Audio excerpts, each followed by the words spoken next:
माझ्या गार्डनमध्ये सुंदर अशी अळूची पानं आलेली आहेत, अगदी हिरवीगार. आणि म्हणून म्हटलं की अळूच्या पानांच्या वड्यांची भाजी करावी.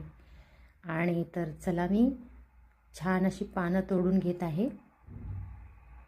बऱ्याच दिवसाची मला ही रेसिपी करायची होती आणि मस्तपैकी अळूच्या वड्याच्या रस्सा भाजी आपण आज करणार आहोत.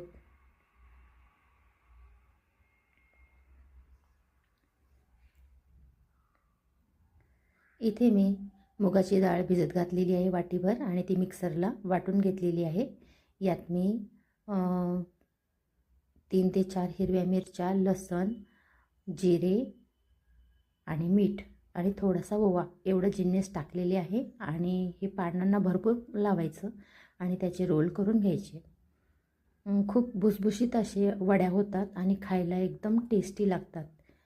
तुम्ही हरभऱ्याच्या डाळीच्या पिठाच्या बनवत असाल, पण एकदा मुगाची डाळ भिजवून अशा प्रकारे करून बघा. खूप टेस्टी अशा वड्या लागतात ह्या.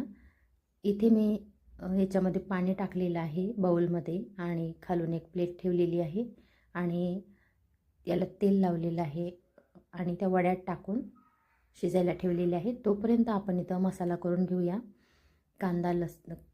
कांदा आणि खोबरं आणि खडे मसाले, त्यात थोडं तीळ आणि लाल मिरच्या.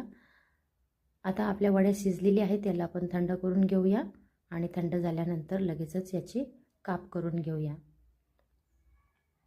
जरूर करून बघा ही रेसिपी, कारण मूत्राशयासाठी, किडनीसाठी आणि पोट साफ होण्यासाठी अळूची पानं अतिशय उत्तम आहेत.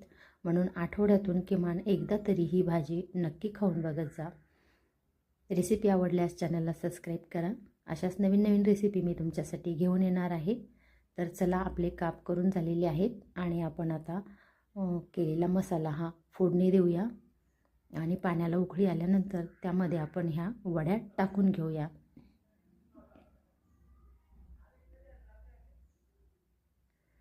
आपल्या पाण्याला उकळी आलेली आहे आणि आपण हे काप केलेले भाजीमध्ये टाकून घेणार आहोत. आणि जास्त शिजवायचं नाही याला, कारण ऑलरेडी आपण वड्या शिजवून घेतलेल्या आहेत. 5 मिनटामध्ये उकळी आल्यानंतर हे बंद करायचं आहे आणि तयार आहे आपली रेसिपी. तर चला, हेल्दी आणि टेस्टी रेसिपी तयार आहे. अशाच नवीन नवीन रेसिपी तुमच्यासाठी घेऊन येणार आहे. तर भेटूया पुढच्या भागामध्ये.